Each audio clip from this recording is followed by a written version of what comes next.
Because I think people are debating between these two false options. Either we can all sit together and sing Kumbaya and nobody can enforce the law, or we're going to have violence. But that's not really the case. The two options you have are you can have just, prudent state violence, that is to say, cops enforcing the law and putting the bad guys in jail. How Donald Trump, who has let crime run free with his policies and within his administration. And what we're looking at here is issue compounding on issue, compounding on issue. What do you think the Insurrection Act is for? Well, look, this is a issue that the local government should be handling. What is the answer to my... If you thought that law enforcement was the answer to this problem, Donald Trump wouldn't be cutting the budget of police across the country to the tune of billions of dollars. And you're actually contradicting it. So what do you think the Insurrection Act does? Look, the issue here is that we need our cities safe. Nothing happens, but nothing is happening. It's people in T-Rex Halloween costumes who are getting maced for simply exercising their First Amendment right, which, Michael, I thought you cared about. It doesn't really seem like that's the case. Look what we saw happen in January 6th in the Congress. That's insurrection. Donald Trump and his entire administration has made it clear that they'd be happy to see unrest come out of sending in the National Guard. That's what they wanted out of their attack on LA. Well, you'd rather double down on a falsehood? I'd say I think that I'm willing to double down on the fact that the Insurrection Act has been invoked many times throughout American history by both parties. Eisenhower, Kennedy. It's been called in by, it's been requested rather by Democrat governors. What's up, everybody? Welcome back to the channel and another Piers Morgan Uncensored, where we allow the Democrats to actually open their mouth and insert their foot and shove it all the way down their throat, all the way down the gullet, and let them just put on display their hypocrisy for everybody. Folks, I love this interaction right here. This is a great debate. Once again, Democrats, they come in and they prove that they do not live in reality. These liberals, they just take corporate press narrative and just run with that and believe it's true without doing any backup research to figure out what's real and what isn't real. They just run with this narrative and pretend that that's the gospel, that we need to live and die by this. And anytime they talk about anything, Trump is always bad, and they can't stay on topic. Anytime a question is asked about one of their own, it's always, well, what about Trump? It's always, what about Trump? It's always, Republicans are evil, Democrats are angels, we never do anything wrong, ever, at any point, at any time, for any reason. Never. And Republicans are always wrong, all of the time, for every single reason, on every single thing that they do. They do nothing right. Christians are evil, and we have a right to push back because you guys, y'all are the violent ones, not us. We're going to ignore reality, but this is a fascinating interaction, y'all. So y'all do me that favor and smash that like button for me. Subscribe if you're new around here. Share this video anywhere and everywhere you can, because that would be great, and I would love you guys to death for doing that. But I would love you even better if you guys would click that join button, sign up, and become a member. That's the best way to help this channel expand and grow. But without any further ado, folks, here is the debate. And the question, Michael, do you feel comfortable this is constitutional? Not only do I feel comfortable, I'm happy to see that the federal government is stepping in where the local and state governments have failed. This is one of the main things that the federal government is for.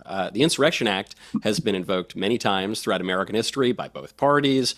Eisenhower, Kennedy. It's been called in by, it's been requested rather by Democrat governors. And so that's really unsurprising. And what we're looking at here is issue compounding on issue, compounding on issue, because we've had this massive invasion of foreign nationals, many of whom are working with foreign terrorist organizations, the criminal cartels that control the southern border. We have crime spiraling out of control generally in places like Chicago, which in terms of the number of murders leads the country, something like 110,000 gang members in Chicago alone. And you're seeing an uptick in political violence, particularly from the left, reflected in multiple surveys and then obviously in the horrific incidents that we've seen recently. Most recently, the leftist who was going to bomb the cathedral in Washington, D.C., but of course, going back to Charlie's assassination and others. So you're having a lot of disorder. This is why we have the Insurrection Act. It's why we have the federal government, because I think people are debating between these two false options. Either we can all sit together and sing Kumbaya and nobody can enforce the law, or we're going to have violence. But that's not really the case. The two options you have are you can have just, prudent state violence, that is to say, cops enforcing the law and putting the bad guys in jail, or you can have what you're seeing increasingly celebrated by the left, which is vigilante violence, which is unjust. And I want the just kind. I want an orderly society, and I don't think we should just consign people who happen to live in failed blue cities to misery and rape and murder and all the rest of it. Okay, Sri Tanada, your response to that?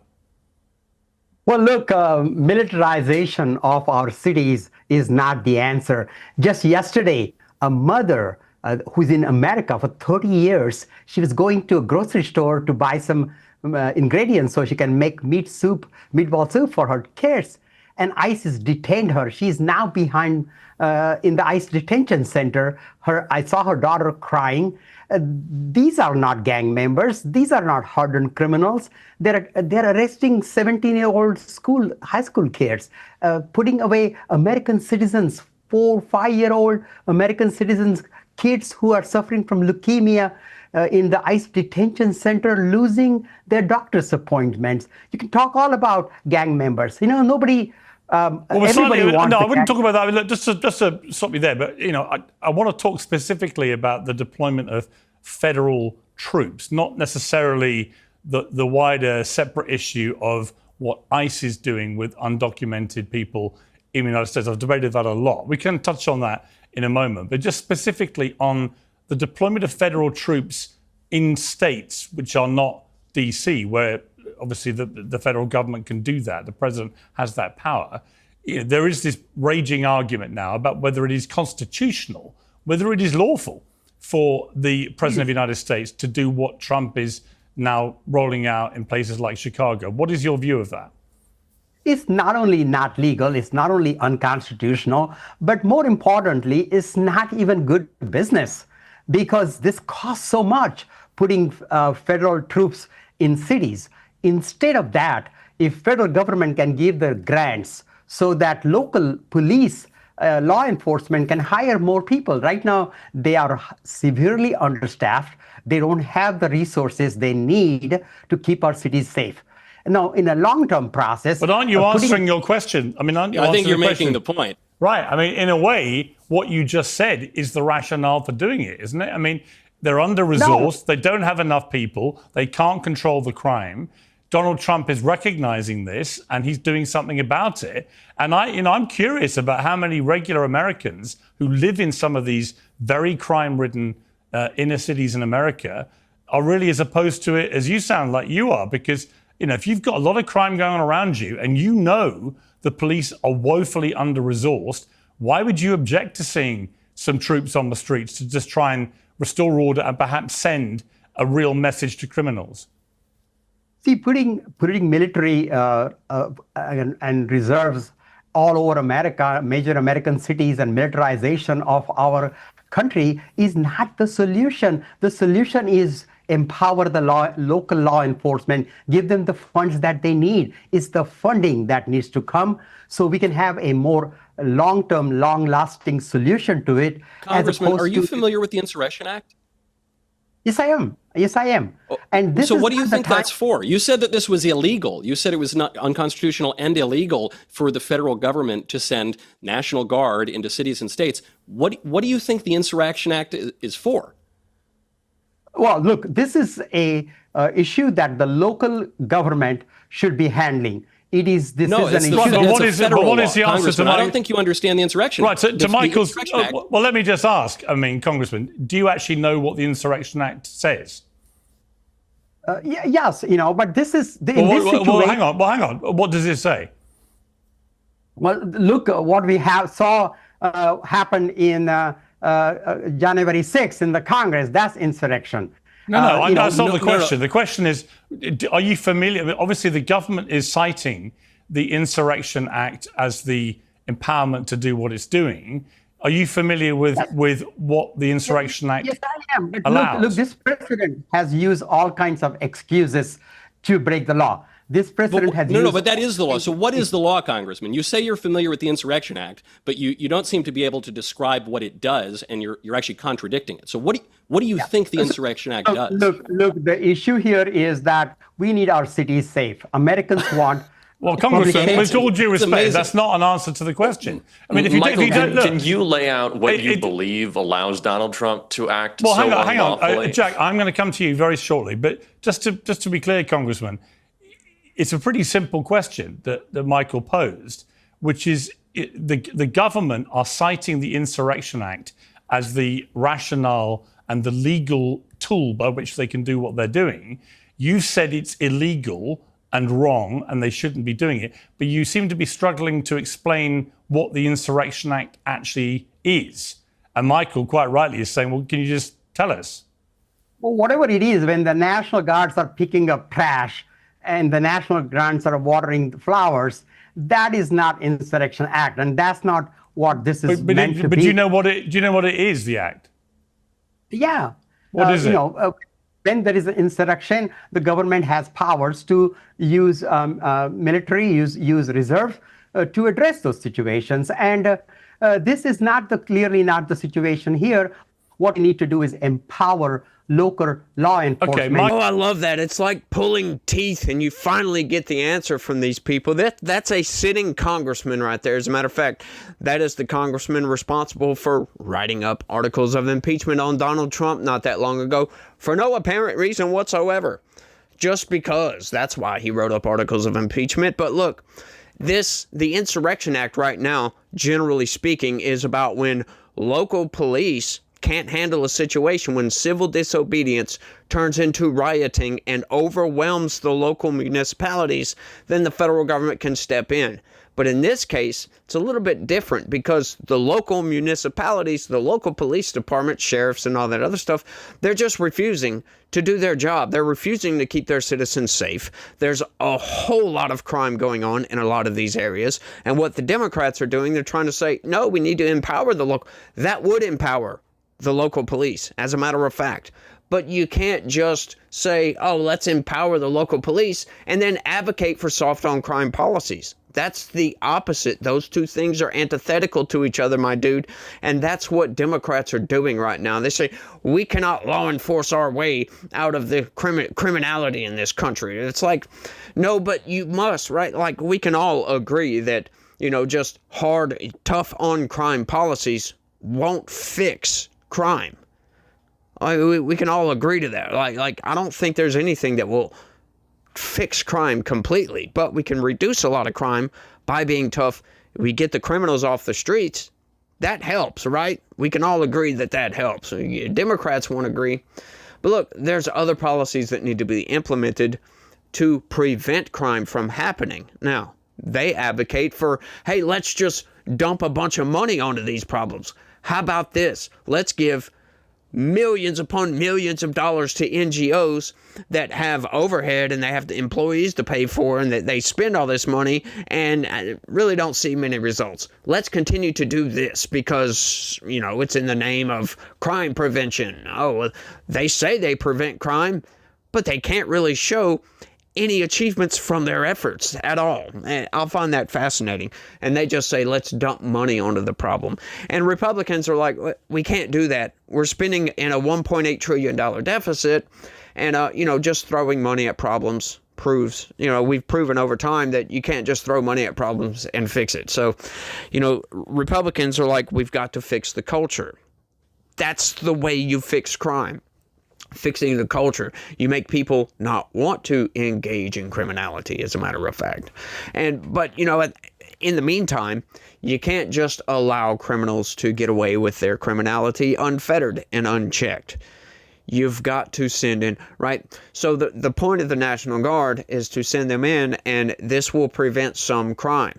Because if you have National Guard stationed right out here in front of this gas station, a criminal is going to think it's probably not a good idea to rob that gas station or anybody that may be pumping gas or, do anything in that area right there. So you send the National Guard into high crime areas, and their presence prevents crime. That's just common sense. But Democrats, they don't like to engage in common sense. They want to tell you that Donald Trump is fomenting violence by sending the National Guard in. That's what he's doing. He's trying to escalate the situation by sending the National Guard in. That's only going to rile the citizens up, and then they're going to riot because of this. Like, what? Are you kidding me? Like, when? Show me an instance of having National Guard somewhere that causes people to riot. Now, you might think, well, let's go look at all these other riots. Well, was it the National Guard presence that caused them to riot? Or did the National Guard actually quell the riots? Like, can we answer that question? Somebody down in the comments section. You know, does the National Guard actually incite violence? It might make you mad, but I can almost guarantee you that any single individual is not going to try to go up against the National Guard. They might do it as a group, but everybody knows the National Guard will win in the end. Once again, the National Guard generally comes in after there's already rioting going on, so we cannot say that. That is just not true. The National Guard is helping these situations. Democrats, they just want to paint Republicans as evil. That's all they want to do. And that's one way to do it. But it lacks, like, critical thinking skills. It lacks common sense. It lacks logistics, for crying out loud. But let's keep going. I mean, Jack, you know, it seemed to me the congressman actually, maybe inadvertently, gave the explanation for why Trump feels justified in using the Insurrection Act. Because if you agree that the law enforcement in these very crime-ridden cities is failing and under-resourced, then why shouldn't the government use the Insurrection Act to put troops on the ground and try and restore proper order? Well, because I don't think the intention is to restore proper order. Donald Trump and his entire administration has made it clear that they'd be happy to see unrest come out of sending in the National Guard. That's what they wanted out of their attack on LA. That's what they wanted to happen in DC. Donald Trump sees this as an opportunity to intimidate people. It's come out directly of the administration that they think it is a win if they go into Portland and nothing happens, but nothing is happening. It's people in T-Rex Halloween costumes who are getting maced for simply exercising their First Amendment right, which, Michael, I thought you cared about. It doesn't really seem like that's the case. But they've also said that if there is where are you getting that from? Hold on, before you make you made an argument. I think if you would allow me to finish my point, the Trump administration wants disorder and has admitted this. What's your evidence? You don't like to hear people speak out, and now I'm delivering a point that you don't seem to like, and you want to silence me. That's what this administration does. It's okay. You don't have the power to do that today. Now, Jack, to be clear, you made a statement that the Trump administration actively wanted disorder, and Michael, I think, understandably, because I would ask the same thing. Where is the evidence? It has been reported. Where is the evidence that they wanted disorder? It has been reported that this administration sees it as a win if unrest comes out of the deployment. It came out of Axios, that they see it as a win if there is unrest because of these deployments. Because they want to say, look at this hellscape in Portland, when all of the photos that I've seen are just like people in T-Rex costumes hanging out and going to the farmer's market. And if you really want to deploy the National Guard, Mike Johnson's district could certainly use it. These failing red states. If you want to talk about states that are failing, red states are failing. They need to be subsidized by California and New York, Massachusetts. These states, these Republican states that are being run into the ground. If you're talking about people who need aid and assistance, they're suckling off of California. It has nothing to do with the crime-ridden, failing blue states. It's a non-issue. And this politics of subtraction. You think there's no crime in Chicago? 1 second, Michael. You think Chicago's doing right? This politics of subtraction where you think if you just take away and take away and take away and we'll eventually hit a bottom, it just doesn't actually exist as a real theory. If you thought that law enforcement was the answer to this problem, Donald Trump wouldn't be cutting the budget of police across the country to the tune of billions of dollars. Like, that wouldn't be happening. So you don't really have a increase the law enforcement budget. First of all, that's not true, which is what just took place in his budget. He did. That was the big beautiful bill. That was one of the key provisions. Untrue. That is absolutely untrue. So you don't even have this like cogent theory of policing or law enforcement that you want to see carried out. Your argument is that the big beautiful bill did not increase law enforcement funding at the federal level. Donald Trump has cut again in a Congressman, could you please clarify for our confused liberal friend here? Yeah, we need to have a long-term solution to this, and that is only by reinforcing our local law enforcement. That's what we need to do. Congressman, did the Big Beautiful Bill increase federal law enforcement funding? Again, the point, Congressman, is whether in the Big Beautiful Bill there was an increase or a decrease in federal spending for law enforcement. Which one was it? Well, there was an increase, but look. Okay, so then again, I come back to Jack. So Jack, your fellow left winger on the panel has just contradicted you and said, "Well, hang on, Congressman, hang on." Yeah. Jack, you've just heard there from a Democratic congressman that the Big Beautiful Bill actually increased federal spending on law enforcement, the opposite of what you just said. I think he's misspeaking. Donald Trump has done nothing to increase police budgets. He's misspeaking. Donald Trump doesn't really care. I don't think he's in misspeaking. Congress. He voted. I think one person's misspeaking here, and it may be you.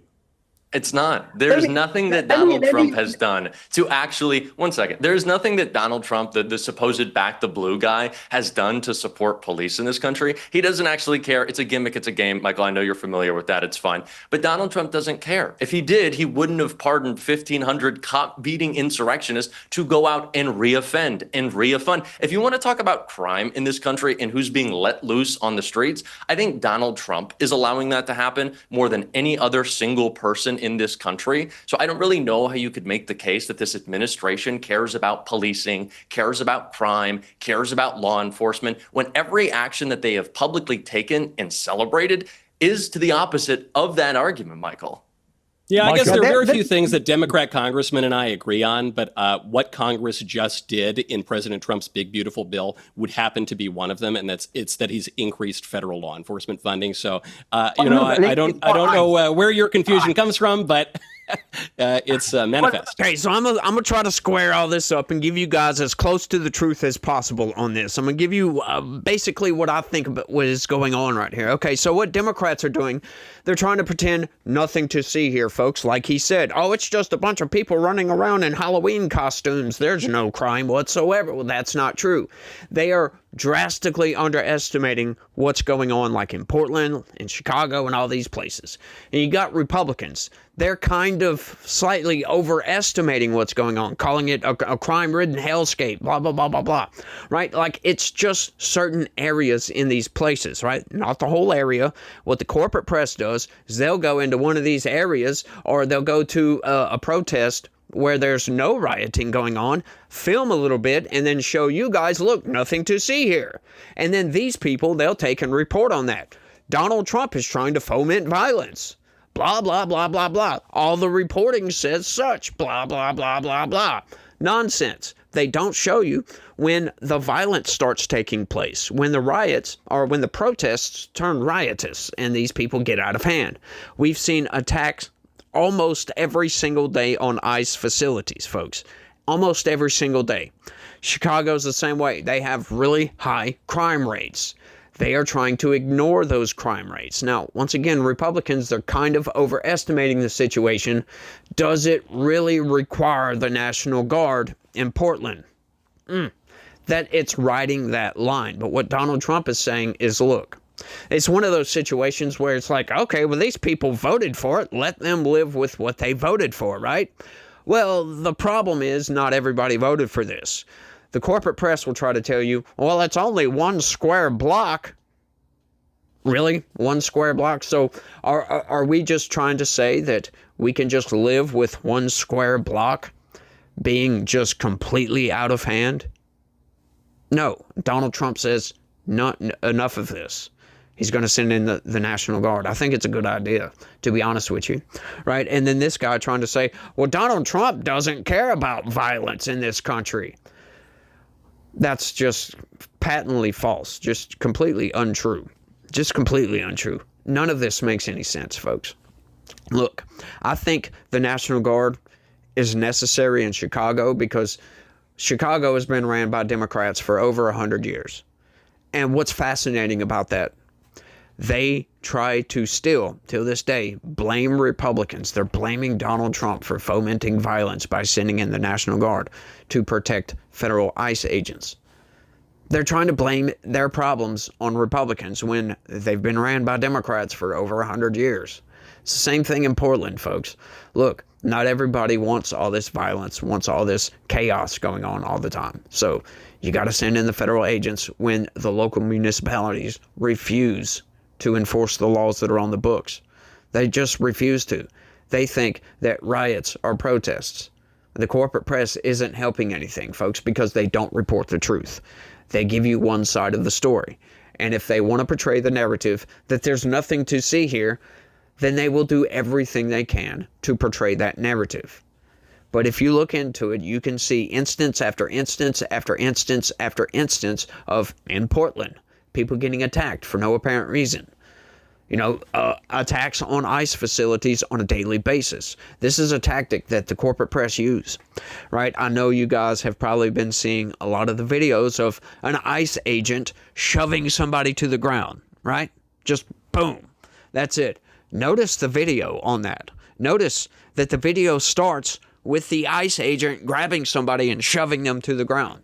I've shown video after video after video in my news videos about this. You have to go and search pretty hard, pretty far and wide to find the full-length video. But in every single one of those clips that you've seen that starts off with an ICE agent shoving somebody to the freaking ground, you can find a clip where that same person attacked the ICE agent first. There's always an assault on ICE. They do this, folks. I saw another video just yesterday, I do believe, of ICE agents walking out of a facility because there was about to be a transport. A bus was about to leave, and they were trying to clear protesters out from the way of the bus leaving, right? So they walk out trying to clear out the protesters, and it just shows the ICE agents walking out and trying to push the people back, and then it immediately cuts to a scene of somebody getting arrested. Well, when you go and look and find the video, find the clip, hang on, they cut out somebody actually throwing a water bottle and hitting one of those ICE agents. It's like, why do they do that, folks? Because they're trying to portray a narrative. They don't care about telling you the truth. Now, once again, like I'll say, it's not as bad as what Republicans, they'll drum it up. They'll say, oh, it's a hellscape. It's blah, blah, blah, blah, blah. It's not really. I mean, in certain areas, it's kind of bad, yes, right? But it's not widespread. It's not all over the place. But look, we cannot have just untamed chaos going on the streets of the United States, right? Some people vote for that, and hey, if they like it, they like it. Hey, hey, it is what it is. But not everybody votes for that. Not everybody in a whole neighborhood will vote Democrat 100% of the time, right? You'll have different people in those areas vote Republican. So, once again, you can't say that, oh, but they voted for this, they deserve it. That's not really how reality works, folks. It's really not. So we need to watch what we're being fed, especially on social media, folks, because especially on social media, it's being flared up in both directions. So kind of look at it like, okay, reality doesn't really work that way, so let's try to find the truth, right? They always say that the truth always falls in between what the two sides are arguing. That's kind of how it always is, and that's kind of how it is either. Now, in this situation with the National Guard deployments, it is kind of skewing toward the Republicans, because the Republicans are just like, look, this is bad, and it is bad, but it's not as widespread. Once again, they're not telling you that there are many areas. As a matter of fact, the vast majority of Chicago is safe. But there are certain areas of Chicago that are not safe, that are very, very dangerous to go into. And those are the bad areas that we need to focus on, folks. But, I've got a little bit more, so let's keep going. But let me ask you, Jack, about this. This was an interview with Katie Porter, who I know quite well because I appeared on the Bill Maher show with her a while ago, and it didn't go well for her. But she's the lead candidate to be the next governor of California. I have a home in California, so I have a vested interest in who wins this. And it was an extraordinary interview that she did. Let's watch a few of the highlights here. The question is, what do you say to the 40% of voters who voted for Trump? Oh, I'm happy to say that. It's the do you need them to win part that I don't understand. I'm happy to answer the question as you have it written, and I'll answer it. And we've also asked the other candidates, do you think you need any of those 40% of California voters to win? And you're saying, no, you don't. No, I'm saying I'm going to try to win every vote I can. And what I'm saying to you is that. Well, to those voters, okay, so you. I don't want to keep doing this. I'm going to call it. Okay. Thank you. You're not going to do the interview with us? Nope, not like this. I'm not. Not with 7 follow-ups to every single question you ask. Every other candidate has answered. I don't care. Follow-ups. I don't care. Well, that was with a very good reporter called Julie Watts. I think it was a CBS affiliate. I mean, Michael, let me start with you on this. I mean, it was excruciating to watch, but no real surprise. You know, I saw the prickly side of Katie Porter on the Bill Maher show when she got challenged about her worldview. It was not a great sight. Let's take a little look a bit of that first, and then I'll come to you. We talked about people, using things to kind of get likes and get clicks. That's not what she's doing.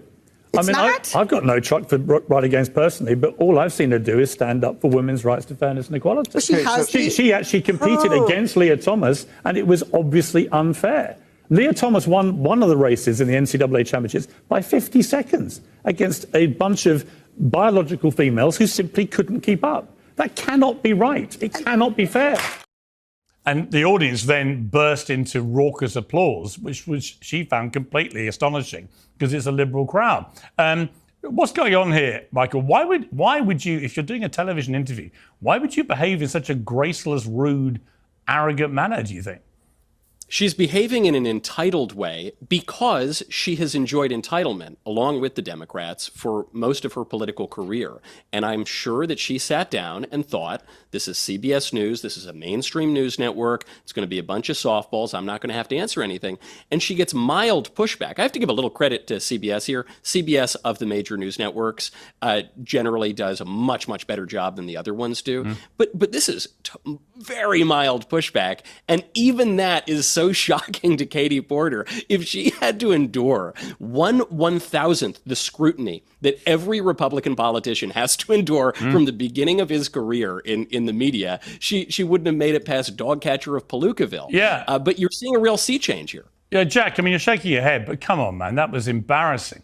Okay, so I don't even want to talk about the Katie Porter of it all. The idea that Republicans face scrutiny from the media, Donald Trump is so dementia-addled right now. He did a text interview with Jake Tapper. Now, I'm not really a fan of Jake Tapper. I think that's a pretty sad move to do a text interview. But do we really think that Donald Trump is on the other side of that phone? No, it's Stephen Miller. It's Russ Vaught. Actually, I do. Yeah, I can tell you how I know it. Playlist. I can tell you how I know, because I text with Trump regularly. And it is him. I'm sure you just do. To be clear, Jack, it is him. It is him. No, and here's the fact that Donald Trump has to do a text interview, we can't be serious right now. And he's the one attacking. Jack, calm down. Caitlin Collins from CNN is in my old slot at CNN, actually, the 9 p.m. hour. Gave an interesting interview yesterday, and she was talking about the fact Trump never sleeps. When you're on Air Force One, you can't really sleep properly because he's up all the time wanting to talk to journalists. He gives more airtime to Q&As with the press and the media than any president ever. That's just a fact. Now, you may think he's got dementia, but I would argue the one that looked like he had dementia was the predecessor in the White House who never did Q&As with the press, never did any hostile interviews with anybody because he didn't have the mental acuity to do it. Trump, whatever you think of him, he's out there every day talking for an hour, 2 hours with the media. There's a big difference, though, between answering a question and responding to a question. And just because Donald Trump's words between the two? It's the same thing. Well, if you ask Donald, that's not even remotely true. If you ask Donald Trump whether or not he wants to pardon Ghislaine Maxwell, and he says, well, I don't really know who that is, and also, have you seen my ballroom? That doesn't give you a real answer. He's responding. He can go on and talk about nonsense for an hour, but that doesn't do anything to give you a real answer, to let you know what this administration is doing. He makes more news. But it's not about news. But hang on, it's not about news. It's about he's the president of the United States. He should answer questions. He makes more news on a daily basis by answering questions than any other world leader. I mean, he does. Responding to questions. Piers, if you asked me a question and I started ranting about a ballroom that I'm building, and that had nothing to do with the question that you asked me, I think you as a journalist would feel pretty unfulfilled. Well, just to, ironically, I just asked you about Katie Porter. You said, I don't want to talk about Katie Porter. Let's talk about the Republicans. Because I had to respond to what Michael said. You are a glistening example of exactly what you're talking about. And do you want me to be president of the United States? No. Not really, no. Katie Porter. No. But I didn't think anyone anyone came away from Let that me bring interview three saying back maybe in we here. should do I mean, more three. of these to answer. Let me bring three in. For the art of the political interview, it's not that difficult, really. But when you behave like a complete arse, as Katie Porter did there, you're going to get the kind of mockery it deserves. That interview went 100,000 times bigger on the airwaves of the internet and social media because of the way she behaved than it ever would have done if she'd just answered the questions. But Donald Trump lies. Most of his answers are lies and not truths. Why are you talking about Donald Trump? Well, we're talking about politicians answering questions. You've just pulled a Jack. I've asked you one question, and you're talking about somebody completely different. This is what I mean. So, you're talking about Donald Trump answering questions, but he does. I'm talking about Katie Porter.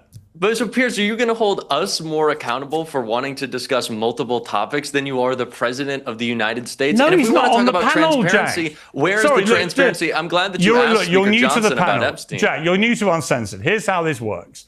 I get a bunch of people in, right? Unusually, I get people who don't agree with each other, and we have a civilized or sometimes an uncivilized debate. But what we do is we discuss topics. I throw it to each of you, and you give an answer to the topic. What you guys have been doing on the left side of this debate is you've been making a point like the trouble with the Republicans is you ask them one thing like Trump and they answer another, and then you both do exactly the same thing. Look, Katie Porter should have finished her interview. There you go. But then Donald Trump should be more honest.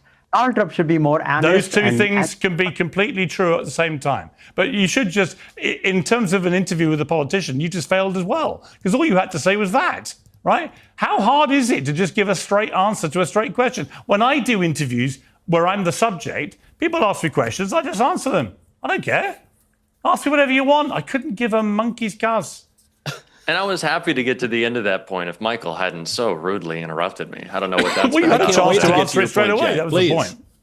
No, I was saying I didn't think it was a great interview. It certainly wasn't a great interview. I don't think I thought it was a masterclass. Honestly, that. It was a masterclass in how not to conduct a political interview. But if I'm a Californian resident, and in fact I am a California resident for a lot of the year, I've got a home there, I watch that and think, why would you vote for somebody so entitled, so arrogant, so determined to belittle that journalist who was just doing a job? I mean, it was really actually ugly to watch. Yeah, I didn't think it was a great answer. I didn't think that that's a great response. I will say that the beginning of the question was asking, do you think that you need to win the 40% of Trump voters to win or convince some of them to win the governor's race? And Katie Porter's response was, no, that's not how math works. And I think she gave a fine answer at first. When she was continued to be asked, she should have just said, no, I want to convince those voters. She didn't. I thought the question didn't really make a lot of sense, at least mathematically. But no, there was no reason for her to I thought it made a lot of sense. She was just making the point. Look, you got 40% of the electorate there. Yeah, and you should want to convince them. If you just write them off, that's not good politics, and it's a completely valid point to make. That, my friends, is called Trump derangement syndrome. There's many derangement syndromes out there. You got Israel derangement syndrome, Trump derangement syndrome. There's all kinds we could get into, but basically, whenever you ask somebody a question and the answer devolves into talking about Israel or Donald Trump, they cannot stay away from that topic. Everything is the fault of Israel, or everything is the fault of Donald Trump or Bill Maher or whoever it may be, right? It doesn't really matter.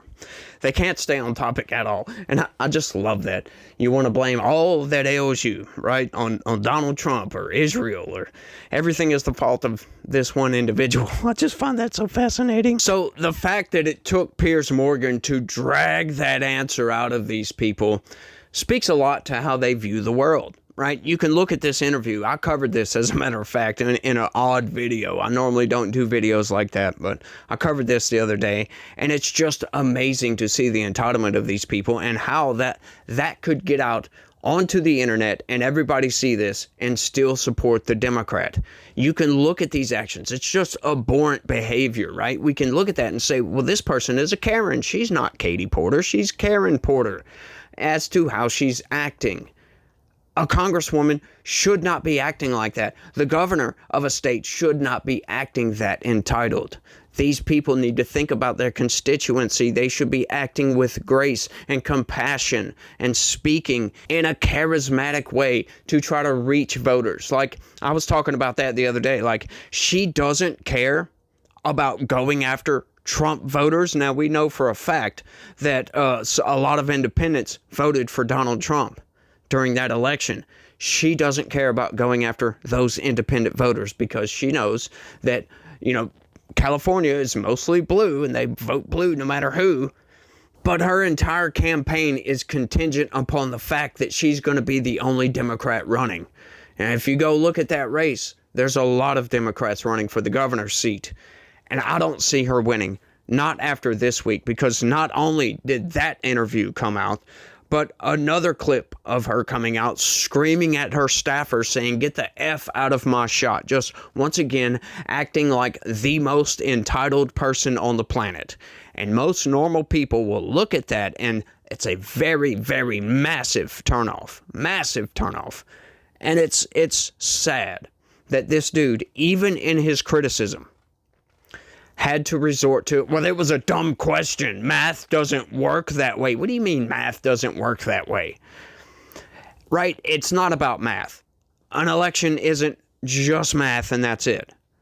You've got to look at, okay, independents voted for Donald Trump. We need to figure out why, and we need to figure out how to get those independents to vote for me, because you're not going to pull every single vote from every single Democratic voter. Right? Any person grounded in reality would know that. Any politician worth anything would understand you need to try to gain as much support as possible. And acting entitled, acting like you're a toddler throwing a tantrum as an adult is a very, very massive turnoff. Nobody's going to care about this. And the fact that her own supporters, right? Supporters of Democrats. This guy right here, I don't know if he's a Katie Porter supporter or whatever, right? Which sounded funny, but don't know if he supports her specifically. I don't know where he lives or whatever, but the fact that he's taking up for her by saying this was a stupid question. This was a major softball interview. And to say that Donald Trump doesn't get pushback, are you freaking kidding me? With all of the fake news that is constantly, every single day, there is some sort of fake news drummed up about Donald Trump. Why? I say that because I read the news every day, and I read a lot more news than what I cover. And most of the news, once again, the narrative from the corporate press, you can always tell, and I always point this out, it's always Republicans are evil and Democrats are angels. They'll always say, well, you know, when Donald Trump makes a claim, they will put in the news articles that Donald Trump made this claim without citing any evidence. Well, they don't ever do that for any Democrat at all, ever. Every single news article I've ever written, they have never used that qualifier for a Democrat making such claims. Now, what's fascinating about this is when Donald Trump does make a claim that is easily verified, they will put that in there. He said this without evidence, but you can go and look up the evidence with a simple cursory Google search. And boom, there you go. There's the evidence for what Donald Trump was saying. Genocide going on in Nigeria of Christians. There you go. Simple Google search. You can go look this up. Really, really easy, but they will tell you that he said that without evidence, and that is meant to make you believe that Donald Trump is lying. That's one way of them getting around saying that Donald Trump is lying. It's made to lead you down the path of destruction, to make you believe their narrative, because that's all they care about, folks, is speaking words to gain power. That's it. What they say doesn't have to make sense, doesn't have to align with reality. As long as the words that they speak hold some sort of power over you, power over your brain, to think the way that they want you to think. That's all they care about, folks. This is why they speak such delusional nonsense all the time. Because people buy it. And I don't understand that, right? It's the whole appeal to authority complex. Right? A lot of people, and this is a sad truth of the world, a lot of people will take an authority figure, like somebody on the corporate news, And if they say something, those people will believe it regardless. They don't care about searching for the truth. They don't care about that at all, right? It's so fascinating that the appeal to authority complex that's out there and how many people actually appeal to that authority. It's really fascinating. Skepticism, critical thought is waning, folks. People just don't use that skill. But that's the difference, the bifurcation in this country. Most people could agree on just about everything, right? Democrats, a lot of them have morals, right? They have the same morals as we do. But they believe a whole set of delusional facts that they're not really facts, right? They think they're facts, but they're not. It's all lies. And then a lot of Republicans and conservatives, of course, some of them, they do that too. But most of the people, most conservatives, will hear a story from the corporate press and think about, does this make sense? And a lot of those people will go and research this, fact check it, look it up, and see that, hang on, this isn't true. This is absolutely not true, or it's unconfirmed. We cannot confirm either way. And then they usually just apply logic, what makes the most logical sense, and then they'll believe that. Sometimes they're wrong. Most of the time they're right. That's just how it is, folks. That's the difference in this country. I mean, think about it. A lot of Democrats, a lot of these liberals, progressives, they believe men can get pregnant because they believe that as long as you're a woman and you claim to be a man, you're a man. And because you have female body parts, you can get pregnant. So therefore, men can get pregnant. That's the line of logic. It's ridiculous, folks, but it is what it is. And they think that they're smarter than you because they appeal to authority. And their authority figure told them something that is a factual reality.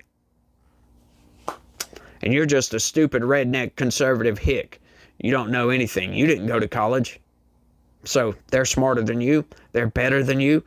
And they can do anything and everything better than you can. And they had more fun doing it, as a matter of fact. Yes, folks, they had more fun doing it. That is right. But I think I've rambled on for long enough. You guys, I want y'all to let me know what y'all think about all this down in the comments section. I'd love to hear from you guys. So if you're still here, let me know in the comments. If you're still watching this, let me know. That'd be great. Don't forget to smash that like button for me. Subscribe if you're new around here and you want to stay up to date with news and politics and how you're being manipulated by this authority figure over here called the corporate press. Do that. Share this video anywhere and everywhere you can. And click that join button after you subscribe and sign up and become a member and help this movement grow, folks, because we got to get the word out. We've got to make these people understand that that authority figure is lying to you a lot. Not all the time, not 100% of the time, but most of the time they're lying to you. We need to open people's eyes to that fact. But y'all do all that. You guys remember, though, that God has a plan for everybody. Everybody. You may not know what that plan is. You may not understand that plan right away, but it's there, and He loves each and every one of you out there. So you guys try to have a good day and stay logical. Peace.